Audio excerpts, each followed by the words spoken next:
And block break. काय करणार आहे, combination of band brake and block brake, म्हणजे दोन्ही आपण ब्रेक्सना काय करणार, कंबाईन करणार आणि बघा आपण रिझल्ट मिळवणार. मग आपण ते बँड अँड ब्लॉक ब्रेक मध्ये कंबाईन का केले, याच्या मागचं कारण काय बघा. इन बँड ब्रेक, बघा बँड ब्रेक जर असं मागे जातो, मला मी बँड ब्रेकची बघा फिगर दाखवतो. बघायचं बँड ब्रेक, त्या बँड ब्रेक मध्ये हा जो बँड आहे आणि हा जो तुमचा रोटेटिंग ड्रम आहे, या दोघांच्या मधल्या कोइफिशियंट ऑफ फ्रिक्शन वरती इथं ब्रेकिंग टॉर्क डिपेंड आहे. दोघांच्या मधल्या कोइफिशियंट ऑफ फ्रिक्शन, जेवढा कोइफिशियंट ऑफ फ्रिक्शन जास्त तेवढा फ्रिक्शनल फोर्स जास्त. ठीक आहे, आणि बँडचा कोइफिशियंट ऑफ फ्रिक्शन तेवढा जास्त असत नाही, थोडा मागे जातो अजून. ठीक आहे, जातो ब्लॉक ब्रेक वरती.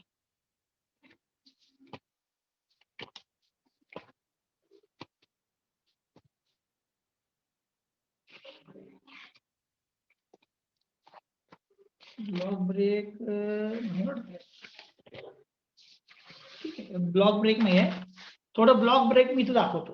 ब्लॉक ब्रेक मध्ये काय केलेलं आपण, एक ब्लॉक घेतलेला, उडन आहे असं समजा, उडन आहे ब्लॉक, आणि हा तुमचा रोटेटिंग ड्रम आहे. तर हा जो वुडन ब्लॉक आहे यानं जनरेट केलेला फ्रिक्शनल फोर्स हा बँड पेक्षा कधीही जास्त असतो. या वुडन ब्लॉकनं जनरेट केलेला फ्रिक्शनल फोर्स हा बँड पेक्षा काय असतो, जास्त असतो. मग बँड ब्रेक मध्ये फ्रिक्शनल फोर्सची व्हॅल्यू कमी येते, त्यामुळे ब्रेकिंग टॉर्क कमी राहतो. आणि पण इथं फोर्स जो अप्लाय होतो, म्हणजे त्याचा इफेक्ट जो आहे तो जास्त आहे. का सांगा, कारण की त्याचा कॉन्टॅक्ट एरिया जास्त आहे, बँडचा कॉन्टॅक्ट एरिया म्हणजे अँगल ऑफ कॉन्टॅक्ट जास्त आहे. ब्लॉक ब्रेक मध्ये अँगल ऑफ कॉन्टॅक्ट कमी आहे पण फ्रिक्शनल फोर्स जास्त आहे.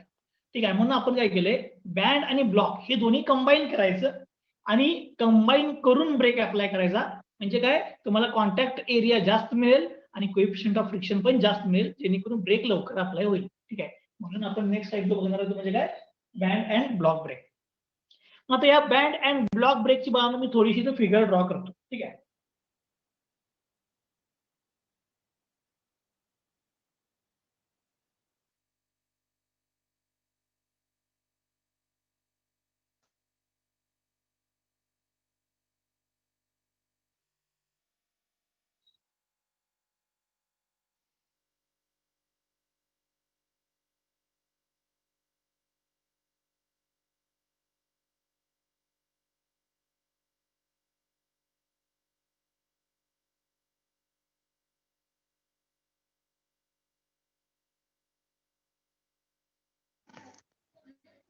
हा लिव्हर आहे, लिव्हर, या लिव्हरला इथे एक पिव्होट पॉईंट आहे बघा, असा लिव्हर आहे, या लिव्हरला एक पिव्होट पॉईंट आहे.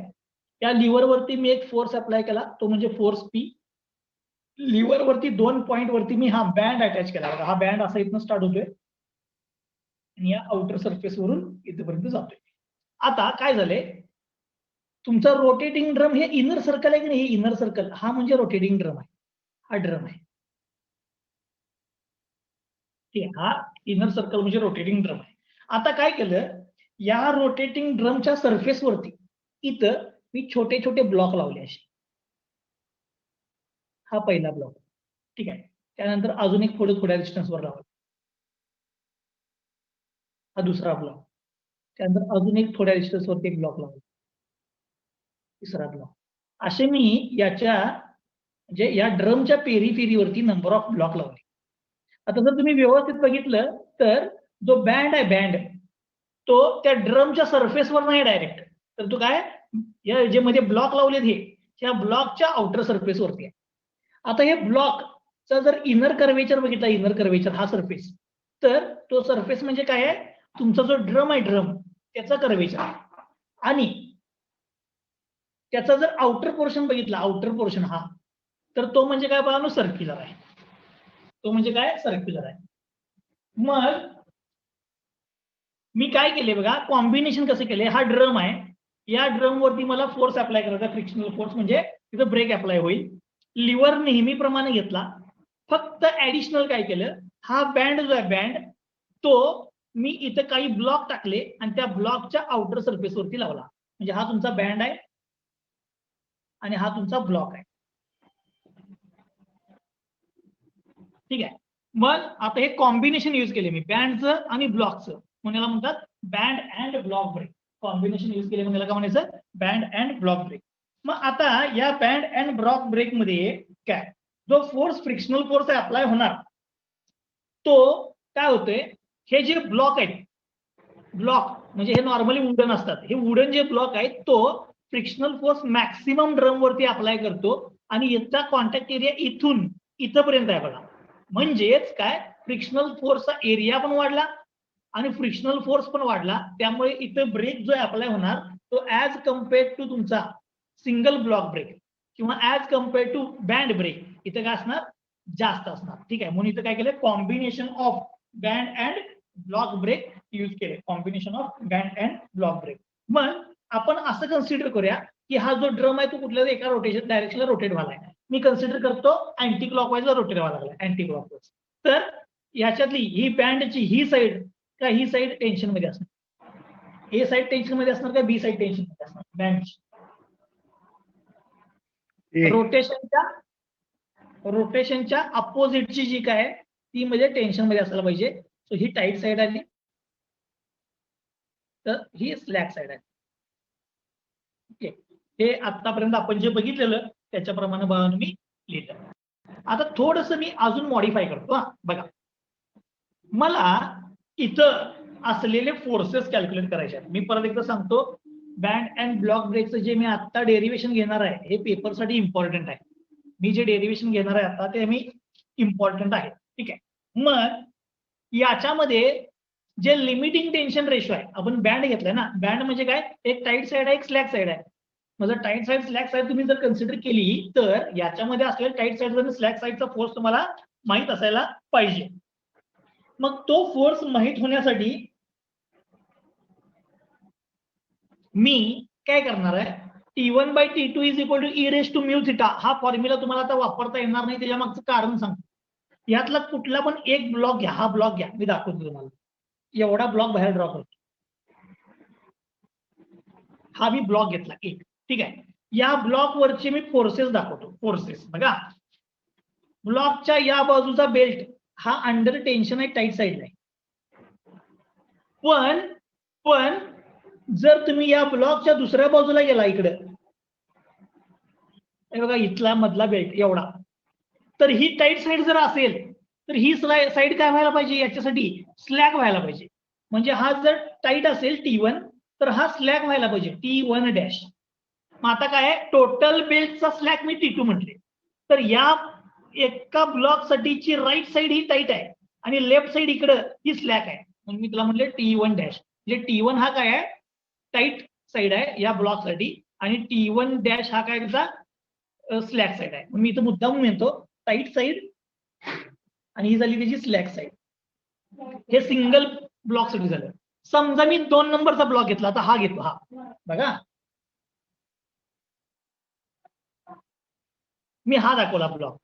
आता या ब्लॉकच्या इथलं टेन्शन जे आहे ते बघा, या ब्लॉकचं या बाजूचं टेन्शन आणि या ब्लॉकचं या बाजूचं टेन्शन काय असायला पाहिजे, सेम. त्यामुळे इथलं टेन्शन जे काय असणार, हे टेन्शन हे म्हणजे T1 डॅश असणार. याची स्लॅक म्हणजे याची टाईट साईड येणार. मग मी ही साईड जी काय आहे, ठीक आहे, मग हा जर T1 डॅश असेल, T1 डॅश, ठीक आहे, 2 नंबरच्या ब्लॉक साठी, तर मी याला म्हणतो T2 डॅश. म्हणजे 2 नंबरच्या ब्लॉक साठीची टाईट साईड जी आहे, टाईट, ती T1 डॅश असणार, ही स्लॅक साईड येणार T2 डॅश. असं तुम्ही किती ब्लॉक घेतलाय त्या सगळ्यांसाठी होत जाणार. लास्टचा ब्लॉक घेतला, लास्टचा ब्लॉक, तर लास्टच्या ब्लॉकला हा जो काही ब्लॉक असेल त्याचा जो काही स्लॅक असेल तो या लास्टच्या ब्लॉकचा टाईट होणार आणि या ब्लॉकचा स्लॅक काय असणार, T2 असणार. या ब्लॉकचा स्लॅक काय असणार, T2. म्हणजे काय झाले, इथं नंबर ऑफ ब्लॉक यूज केल्यामुळे प्रत्येकाला एक टाईट साईड यायला, स्लॅक साईड यायला, टाईट साईड यायला लागल्या, स्लॅक साईड यायला, टाईट साईड यायला लागल्या, स्लॅक साईड यायला लागल्या. आणि या tight side, slack side, tight side, slack side हे कशावरती डिपेंड असणार आहे, इथं किती ब्लॉक आहेत त्या ब्लॉकच्या नंबरवरती डिपेंड असणार आहे. ठीक आहे, किती ब्लॉक आहेत त्याच्या ब्लॉकच्या नंबरवरती डिपेंड असणार आहे. मग मी काय करतो, सिम्प्लिफिकेशनसाठी एक ब्लॉक कन्सिडर करतो हा. पण दाखवताना असं नाही दाखवणार मी, आता जी फिगर दाखवणार आहे ही तुम्हाला डेरिव्हेशनला ड्रॉ करायची आहे, मी तो असं दाखवतो मुद्दाम, म्हणजे हॉरिझॉन्टल आणि व्हर्टिकल फोर्सेस तुम्हाला बघायला बरं पडेल. हाच ब्लॉक आहे, फक्त रोटेट केला आणि इथं दाखवलाय फर्स्ट ब्लॉक. ठीक आहे. आता याची ही साईड काय टाईट म्हणून इकडे दाखवतो, ही टाईट साईड आहे T1. मग याची स्लॅक साईड ही या बाजूला आहे, टँजेन्शियल असणार ना ब्लॉकला, त्याच्या पेरीवरनं असा गोल गेला त्यामुळे टँजेन्शियल असणार, म्हणजे हा झाला T1 डॅश. ठीक आहे. म्हणजे फर्स्ट ब्लॉकची ही टाईट साईड आहे, ही त्याची स्लॅक साईड आहे. आता या ब्लॉकमध्ये आणि या ड्रम मध्ये कॉन्टॅक्ट आहे, ब्लॉकमध्ये आणि ड्रम मध्ये कॉन्टॅक्ट आहे. कॉन्टॅक्ट जर असेल तर दोघांच्या मध्ये काय जनरेट व्हायला पाहिजे, नॉर्मल रिॲक्शन जनरेट व्हायला पाहिजे, त्याला मी म्हणतो आर्यन. नॉर्मल रिॲक्शन जनरेट व्हायला पाहिजे, त्या रिॲक्शनला मी काय म्हटले, आर्यन. आता अजून एक गोष्ट सांगतो, असं कन्सिडर करूया, या ब्लॉकनं सेंटर बरोबर मी असं जॉईन करतो इथं आणि असं जॉईन करतो. सेंटर बरोबर केलेला हा जो काही अँगल असेल इथं दाखवतो बघा, सेंटर बरोबर जो काही केलेला अँगल असेल तो अँगल मी कन्सिडर करतो 2 थिटा. एका ब्लॉकनं सेंटर बरोबर केलेला अँगल मी कन्सिडर केला 2 थिटा. मग हा जर अँगल 2 थिटा असेल तर या T1 चा हॉरिझॉन्टल बरोबरचा अँगल किती आहे, हा, आणि या T1 डॅशचा हॉरिझॉन्टल बरोबरचा अँगल किती आहे, हा अँगल किती आला पाहिजे, या 2 थिटाचा काय येणार, हाफ. बरोबर आहे. तसंच हा पण अँगल काय येणार, या 2 थिटाचा काय येणार, हाफ. मग आता मी याची FBD जरा काढतो बघा, हा तुमचा आर्यन, हा तुमचा T1 डॅश, एका ब्लॉक साठी चाललंय फक्त हे T1 डॅश, हा तुमचा T2 डॅश, सॉरी T1, हा T1 डॅश, याचा हॉरिझॉन्टल बरोबरचा अँगल हा थिटा आहे. मग मी याला रिझॉल्व्ह करतो, दोन कॉम्पोनंट मध्ये रिझॉल्व्ह करतो.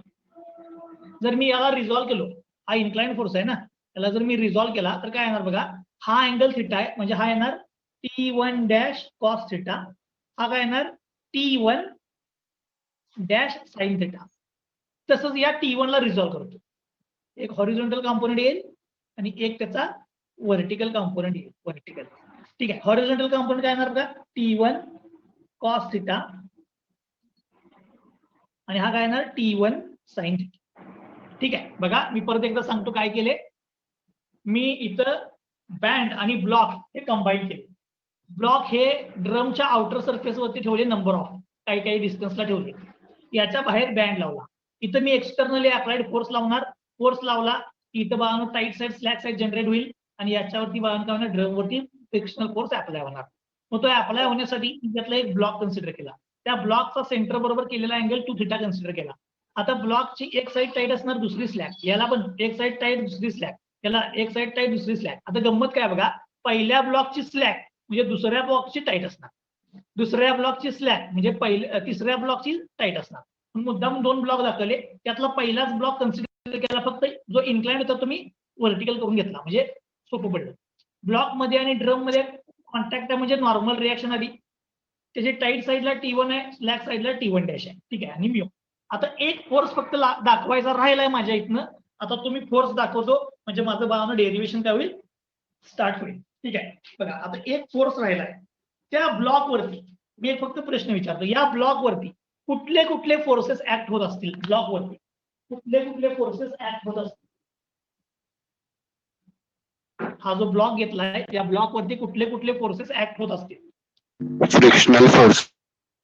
यस, त्याच्यावरती एक साईड टाईट असणार, एक साईड स्लॅक असणार, म्हणजे हे 2 फोर्सेस आहेत, टाईट साईड आणि स्लॅक साईड. आणि या ब्लॉकचा या ड्रम बरोबर कॉन्टॅक्ट पण आहे, म्हणजे फ्रिक्शनल फोर्स पण ऍक्ट व्हायला पाहिजे. मग मी जरा आता इथं फिगर दाखवतो बघा, हा ड्रम आणि हा ब्लॉक, हा तुमचा ब्लॉक. ड्रम हा अँटी क्लॉकवाईज फिरालाय, तर याच्यावरचा फ्रिक्शनल फोर्स असा येणार बघा, अपोजिट म्यू आर्यन. मग याच्यावरचा फ्रिक्शनल फोर्स म्यू आर्यन आला, तर या ब्लॉक वरचा फ्रिक्शनल फोर्स जो आहे तो याच्या अपोजिट येणार, म्यू आर्यन. बरोबर. हा म्यू आर्यन पुन्हा झाला या ड्रमचा, तर ब्लॉकचा म्यू आर्यन त्याच्या अपोजिट यायला पाहिजे. मग आता तू कुठे येणार बघा, रोटेशनच्या डायरेक्शनला. हे रोटेट इकडे व्हायला आले, याचाच अर्थ मला आता याची डायरेक्शन जी आहे, म्यू आर्यनची डायरेक्शन जी आहे ती कुठे दाखवायला पाहिजे, त्या T1 डॅश कडे दाखवायला पाहिजे. म्यू आर्यन हा काय, फ्रिक्शनल फोर्स. फक्त मी मुद्दाम गोल करून लिहितो, फ्रिक्शनल फोर्स ऑन ब्लॉक.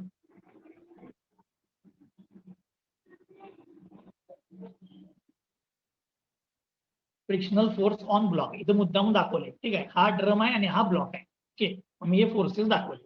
मग आता याच्यासाठी आपण थोडंसं याचं अनालिसिस करूया. याचा आता अनालिसिस करूया. मग आता हा फोर्स मी एफबीडी मध्ये दाखवलेला नव्हता. एफबीडी मध्ये हा फोर्स मी एफबीडी मध्ये दाखवते. म्यू आर एन डायरेक्शन बरोबर तीच ठेवल्या, फक्त थोडस हे जे असं टिल्ट केले आणि दाखवले. ओके, आता याचा अनालिसिस करूया. For equilibrium of one block,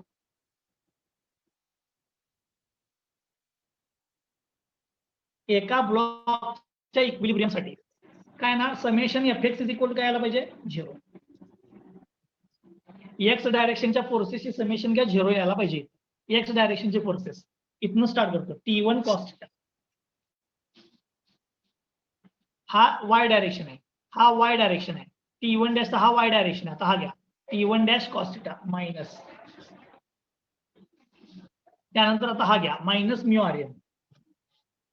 right side plus घेतल्या, लेफ्ट साइड मायनस घेतल्या. ठीक आहे, आता या दोघांच्या मध्ये कॉस थिटा कॉमन आहे. या दोघांच्या मध्ये कॉस थिटा हा काय कॉमन आहे, तो कॉमन घेतो. सो कॉस थिटा मी जर बाहेर घेतला तर ब्रॅकेटमध्ये काय राहणार बघा, T1 minus T1 dash. Okay, आणि हा म्यू आर एन इकडचं तिकडे घ्या म्हणजे तो प्लस होईल. सो म्यू आर एन तिकडे गेला प्लस झाला आणि हे तुम्हाला इक्वेशन मिळालं. याला म्हणतो मी इक्वेशन 1. आता हे इक्वेशन जे कशावरून मिळाले, समेशन एफ एक्स वरून मिळाले ना. आता असंच समेशन एफ वाय करा, वाय डायरेक्शनच्या फोर्सेसचे समेशन 0 करा.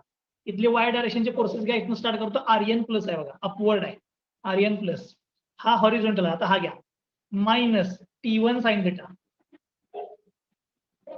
त्यानंतर इथे या minus T1 dash sine theta, हा हॉरिझॉन्टल आहे, हा हॉरिझॉन्टल आहे. ठीक आहे, या दोन्ही टर्म इथनं उचला, तिकडे ट्रान्सफर करा. दोन्ही टर्म उचला, तिकडे ट्रान्सफर करा. So R N is equal to, या दोन्ही टर्म इकडे गेला तर प्लस होतील, T1 sine theta plus T1 dash sine theta. दोघांच्या मध्ये कॉमन साइन आहे बघा. So R N is equal to sine common घेतो, साइन थिटा ब्रॅकेटमध्ये राहिला T1 प्लस T1 डॅश. त्याला म्हणतो मी इक्वेशन नंबर 2. ठीक आहे, म्हणजे माझ्याकडे आता 2 इक्वेशन फॉर्म झाली, 2 इक्वेशन. मग मी आता काय करतो, इक्वेशन 1 डिवाइड बाय इक्वेशन 2 करतो. म्हणजे बघा हा mu R N sorry R N काय होईल कॅन्सल होईल, आर्यन कॅन्सल होईल. किंवा तुम्ही 1 डिवाइड बाय 2 केलं तर, 2 डिवाइड बाय 1 केलं तर चालेल. साइन डिवाइड बाय कॉस म्हणजे तुम्हाला टॅन लिहायला सोपं जाईल. साइन डिवाइड बाय कॉस म्हणजे तुम्हाला टॅन लिहायला सोपं जाईल. पण ठीक आहे, कसं पण केलं तर चालेल. आपण काय करूया,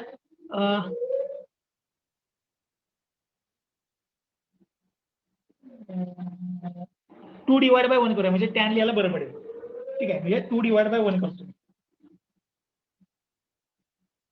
so equation 2 divide by equation 1. ठीक आहे, मी पहिला 2 लिहितो बघा. 2 काय, RN is equal to sine theta T1 plus T1 dash. ठीक आहे, इक्वेशन 1 लिहिलंय मी, RN is equal to sine theta T1 plus T1 dash. तसंच आता मी डिवाइड बाय इक्वेशन 1 लिहितो, mu RN cos theta T1 minus T1 dash. Okay, बघा इथे इक्वेशन 2 लिहिलं, इक्वेशन 1 लिहिले. साइन डिवाइड बाय कॉस म्हणजे हा झाला tan theta T1 plus T1 dash, T1 minus T1 dash is equal to R N cancel झाला, 1 divide by mu. R N cancel झाला, काय राहिलं 1 डिवाइड बाय म्यू. मग आता याच्यामध्ये मी काय करतो, म्यू इकडे घेतो, हा T1 इकडे घेतो, हा T1 मायनस T1 डॅश इकडे घेतो, म्यू इकडे घेतो. So T1 minus T1 dash is equal to mu tan theta T1 plus T1 dash. आता काय करतो, या म्यू टॅन थिटा ना आत मल्टिप्लाय करतो. So mu tan theta T1 plus mu tan theta T1 dash, इकडे आला T1 मायनस T1 डॅश. आता काय करतो बघा, T1 डॅश ही टर्म तिकडे घेतो आणि ही T1 ची टर्म इकडे ट्रान्सफर करतो. सो हा T1, ही T1 ची टर्म इकडे घ्या, minus mu tan theta T1 is equal, ही टर्म इकडे आणली. आता ही T1 डॅश टर्म तिकडे घ्या म्हणजे प्लस होईल.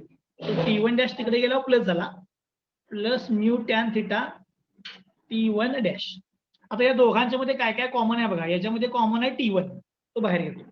जे ब्रॅकेटमध्ये राहिला 1 मायनस म्यू टॅन थिटा. या दोघांच्या मध्ये कॉमन आहे T1 डॅश, जे ब्रॅकेटमध्ये राहिला 1 प्लस म्यू टॅन थिटा. आता T1 डॅशला इकडे घ्या, याला तिकडे घ्या. So T1 divide by T1 dash is equal, हा T1 डॅश इकडे घेतला, हे तिकडे घ्या, 1 plus mu tan theta divide by 1 minus mu tan theta. हे जे रिलेशन मिळाले, हे रिलेशन म्हणजे काय बघा. T1 म्हणजे काय इथं बघा, T1 म्हणजे टाईट साइड, T1 डॅश म्हणजे slack side. So tension on tight side divide by tension on slack side चा फॉर्म्युला मिळाला 1 plus mu tan theta divide by 1 minus mu tan theta. आता हे कुठल्या ब्लॉक साठी मिळाले, ब्लॉक नंबर 1. हे जे मिळाले हे ब्लॉक नंबर 1 साठी मिळाले. आता असे तुमच्याकडे आपण असं म्हणूया, हा पहिला ब्लॉक, हा दुसरा ब्लॉक, हा तिसरा, चौथा, पाचवा आणि हा n नंबरचा ब्लॉक आणि हा n नंबरचा ब्लॉक, असे n नंबर ऑफ ब्लॉक्स आहेत असं आपण म्हणूया. मग या n नंबर ऑफ ब्लॉक्स मध्ये पहिल्या ब्लॉक साठी हे आलं. तर सिमिलरली जर दुसऱ्या ब्लॉक साठी लिहिलं तुम्ही, दुसऱ्या ब्लॉक साठी जर लिहिलं तर दुसऱ्या ब्लॉक साठी बघा काय इक्वेशन येणार तुमचं सांगा मला जरा. दुसऱ्या ब्लॉक साठी जर तुम्ही लिहिलं T1 dash divide by T2 dash, बरोबर आहे ना. बघा की दुसऱ्या ब्लॉक साठी हा T1 डॅश, हा T2 डॅश. तसंच तिसऱ्या ब्लॉक साठी लिहिलं T2 dash divide by T3 dash. असं लिहित गेलो तर लास्टच्या ब्लॉकला काय येणार, Tn-1 divide by T2, Tn-1 divide by T2 okay is equal बघा T1 बाय T1 डॅश. हाच रेशो दुसऱ्याला येणार, हाच रेशो तिसऱ्याला येणार, हाच रेशो सगळ्यांना येणार. ठीक आहे. आणि हा रेशो काय, 1 plus mu tan theta divide by 1 minus mu tan theta. सगळ्यांसाठी रेशो तोच यायला पाहिजे. Similarly for all the blocks हा रेशो तोच यायला पाहिजे. याला म्हणतो बघा मी इक्वेशन नंबर 3. नाव आता थोडीशी आयडिया करतो. काय करतो बघा, T1 divide by T1 dash हा पहिला येतो, इनटू मल्टिप्लाय करतो दुसऱ्यानं T1 dash divide by T2 dash, into तिसऱ्यानं मल्टिप्लाय करतो T2 dash divide by T3 dash, into करत जातो शेवटपर्यंत Tn-1 डिवाइड बाय Tn. सगळ्यांचं मल्टिप्लिकेशन केलं इज इक्वल.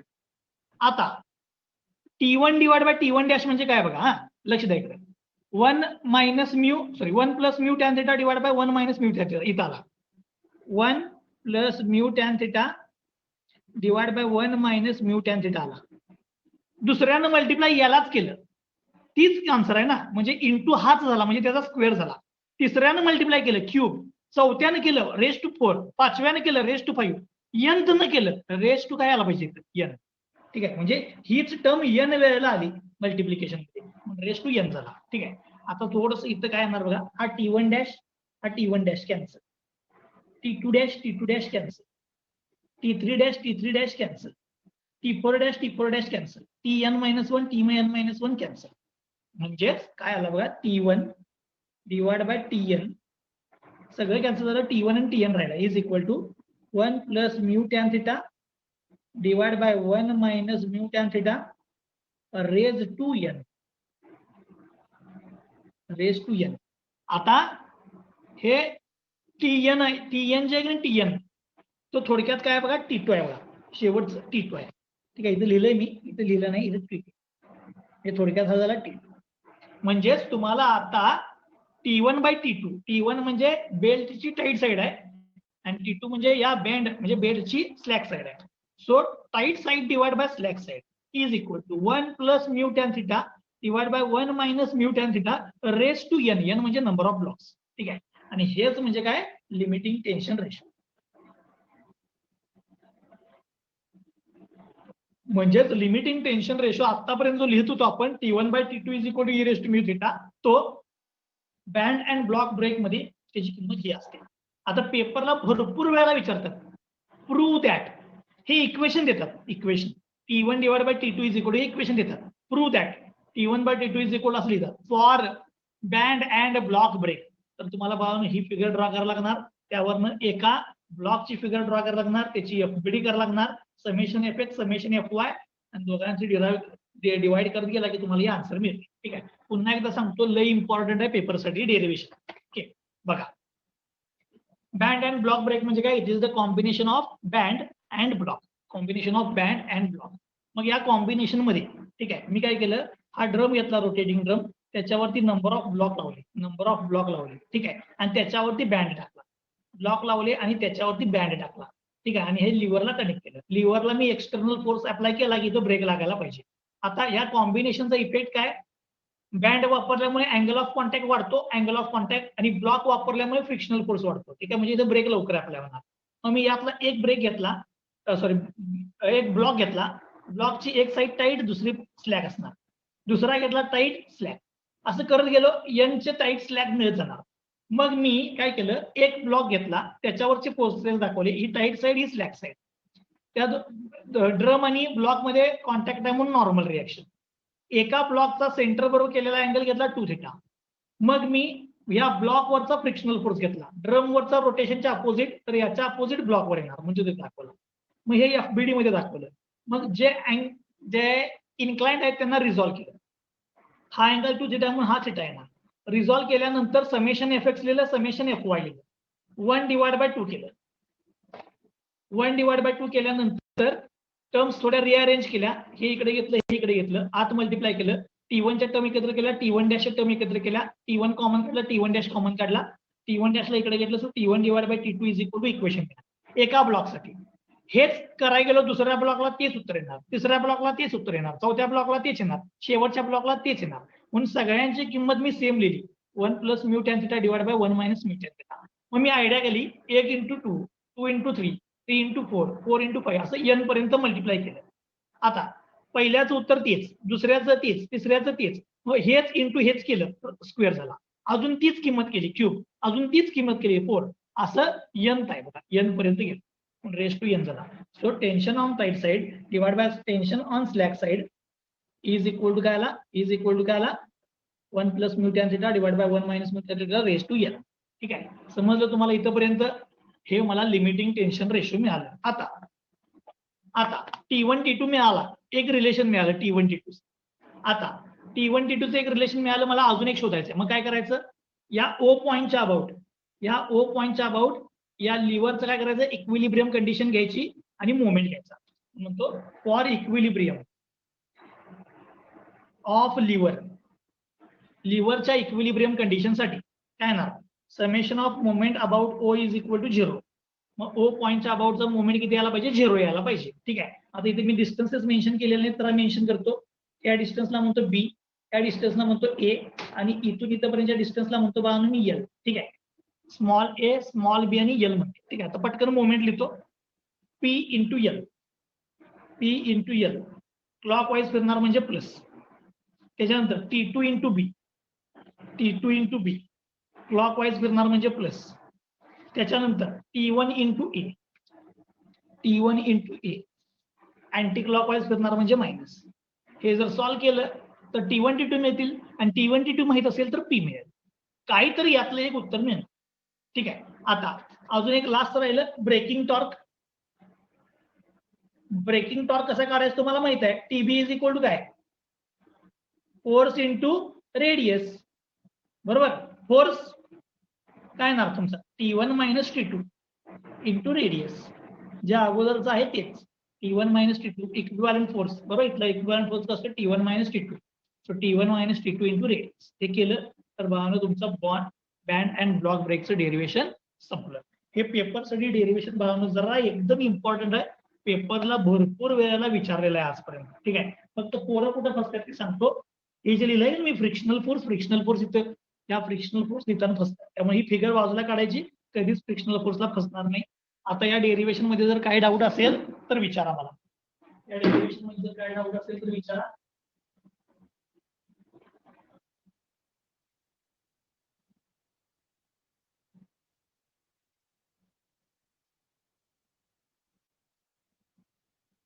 आणि जर डेरिव्हेशन मध्ये काय डाऊट नसेल तर बाळांनो आपल्याला मी तुम्हाला काल एक प्रॉब्लेम दिला की काल एक प्रॉब्लेम, त्या प्रॉब्लेमचं सोल्युशन बनायचं. त्याला काय जर डाऊट नसतील तर आपण काल दिलेल्या प्रॉब्लेमचं सेकंड नंबरचं सोल्युशन मी सांगणार आहे. बघा पटकन, काय डाऊट असेल तर विचारा. सोपा आहे, फक्त एकदा ही FBD ड्रॉ करता यायला पाहिजे, मग तुम्हाला काय डेरिव्हेशन करता येईल. ठीक आहे, परत एकदा सांगतो, याच्यावरती प्रॉब्लेम यायची पॉसिबिलिटी बनवणं लय कमी आहे. विचारलं तर थिअरीज विचारणार, पण प्रॉब्लेम 100%.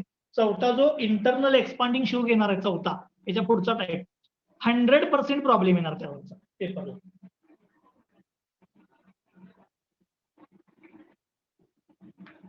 ठीक आहे, चलो मग आता काय करूया बाळांनो, तो कालचा जो प्रॉब्लेम होता त्याचं सोल्युशन आपण बघूया कालच्या प्रॉब्लेमचं. त्यासाठी मी जरासं एक स्क्रीन शेअर करणार आहे. ती स्क्रीन शेअर करणार आहे, अर्धा प्रॉब्लेम तुम्हाला मी सांगणार आहे स्क्रीन मध्येच, आणि मग त्यानंतर बाळांनो आपण ती सॉल्व्ह करूया. ठीक आहे, बघा जरासं मी एक स्क्रीन शेअर करणार आहे.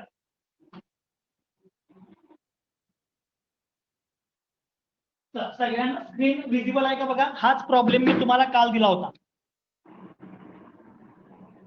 सगळ्यांना ही स्क्रीन विजिबल आहे का बघा.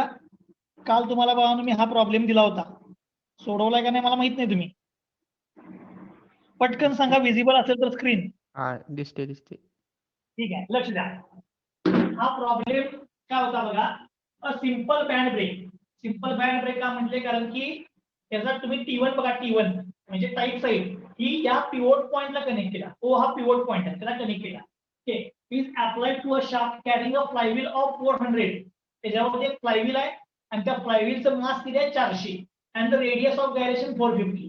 म्हणजे तो जो ब्रेक आहे त्याच्यावरती एक फ्लायव्हील आहे, त्याला काहीतरी मास आहे आणि त्याची रेडियस ऑफ गायरेशन 450. ठीक आहे, रन्स ऍट 300 RPM. त्याची स्पीड किती दिल्या 300 RPM दिल्या. कोएफिशिएंट ऑफ फ्रिक्शन पॉइंट आहे, ब्रेक ड्रमचा डायमीटर 240 आहे. ठीक आहे, ब्रेक ड्रमचा डायमीटर 240 आहे. आपल्याला फ्लायव्हीलचा नको आहे, ब्रेक आहे म्हटल्यानंतर ब्रेकचा डायमीटर लागणार आणि दॅट इज 240.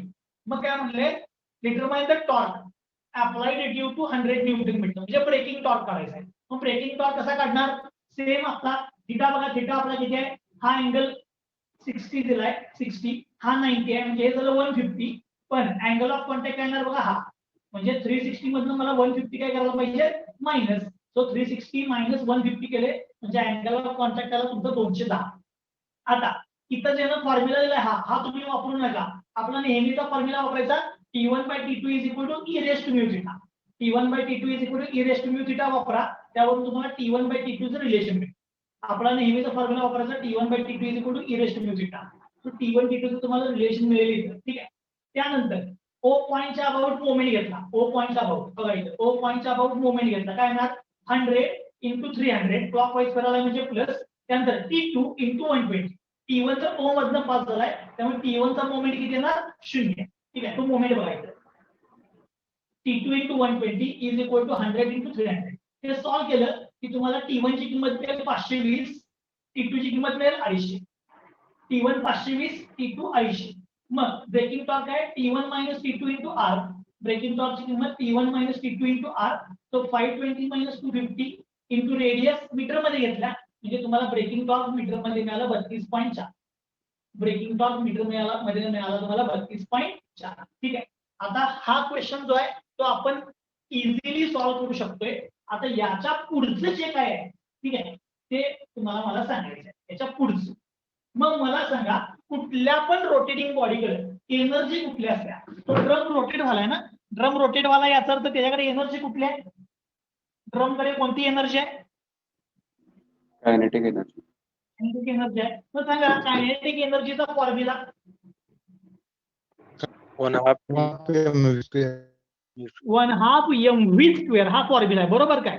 हा झाला लिनियर मध्ये 1/2 mv² हा फॉर्म्युला लिनियर मध्ये झाला.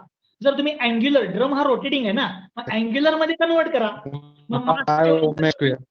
मास मोमेंट ऑफ इनर्शिया, मासच्या ऐवजी काय येणार मास मोमेंट ऑफ इनर्शिया, आणि लिनियर व्हेलॉसिटी व्ही च्या ऐवजी काय येणार अँग्युलर व्हेलॉसिटी ओमेगा. म्हणून तुम्ही फॉर्म्युला बघा इथं काय लिहिलंय, kinetic energy is equal to one half काय लिहिलंय एम व्ही स्क्वेअर च्या ऐवजी काय आले, मासच्या ऐवजी आय म्हणजे mass moment of inertia into omega. म्हणजे तो formula one half M V square लिनियरचा अँग्युलर मध्ये कन्वर्ट केलाय one half I omega square. सगळ्यांना समजलं कायनेटिक एनर्जी कशी काढली रोटेटिंग बॉडीची, one half I omega square M V square च्या ऐवजी आय ओमेगा स्क्वेअर. आता आय म्हणजे मोमेंट ऑफ इनर्शिया आहे. मला सांगा आय कसा करतात रे, मोमेंट ऑफ इनर्शिया कसा कॅल्क्युलेट करतो आपण, I is equal to m k square, बरोबर आहे काय. मोमेंट ऑफ इनर्शिया कसं कॅल्क्युलेट करतो आपण in terms of mass moment of inertia, I is equal to m k square. मग तुमच्या लक्षात येईल बघा पुढे आयचा फॉर्म्युला त्यांनी काय केलाय m k square. So one half I m k square into omega square तसाच ठेवलाय. आता त्या फ्लायव्हीलचं मास तुम्हाला दिलंय 400, त्याची रेडियस ऑफ गायरेशन तुम्हाला दिल्या 450 mm, तो 0.45 मीटर. सो मास 400, रेडियस 0.45 स्क्वेअर आणि ओमेगा म्हणजे त्याची काय अँग्युलर व्हेलॉसिटी. आता अँग्युलर व्हेलॉसिटी प्रॉब्लेम मध्ये दिली असणार आहे 240 आरपीएम दिलाय बघा. So omega is equal to काय 2πn/60. सो 2πn घ्या 240 सॉरी 300 दिला 300.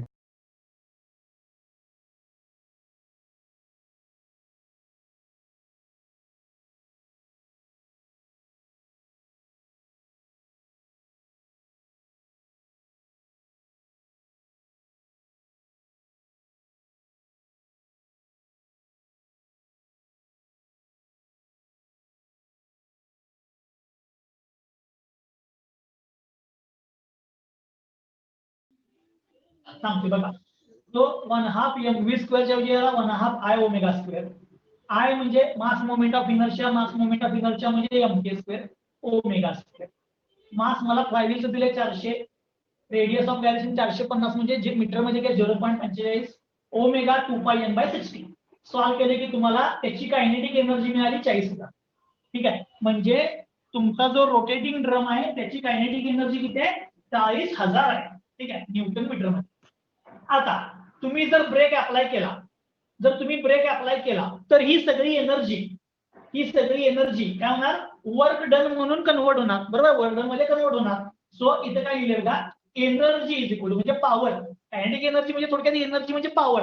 So power is equal to काय ना torque into omega. Power is equal to काय ना टॉर्क इंटू ओमेगा. ठीक आहे, सो टॉर्क इंटू ओमेगा म्हणजे काय 2πn/60. ओमेगा म्हणजे काय 2πn/60. पण मला नंबर ऑफ रिव्होल्यूशन पाहिजे आहेत, मग विथ रिस्पेक्ट टू टाइम घेतला नाही तर ओमेगाचा फॉर्म्युला काय येते 2πn. बोल बा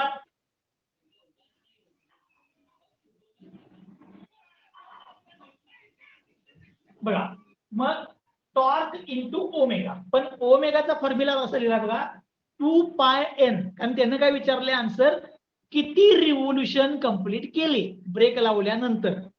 म्हणजे ब्रेक आता लावला, ड्रम फिरलाय, तो लगेच थांबणार नाही, एक 2 4 5 10 रिव्होल्यूशन नंतर थांबणार. मग ते रिव्होल्यूशन पाहिजे होते, म्हणून इथे काय केलं braking torque into 2πn.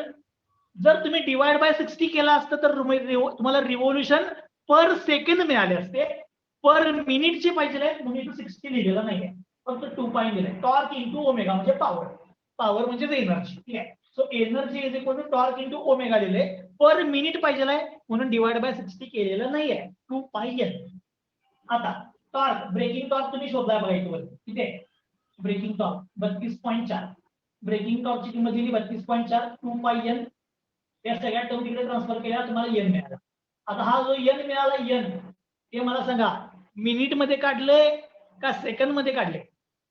Number of revolutions काय बघा इथे 2πn तुम्ही डिवाइड बाय 60 नाही, याचा अर्थ ते कसे मिळाले पर मिनिट मिळाले. ठीक आहे, म्हणजे त्यानं किती रिव्होल्यूशन कंप्लीट केले 196.5 रिव्होल्यूशन कंप्लीट केले ब्रेक लावल्यानंतर.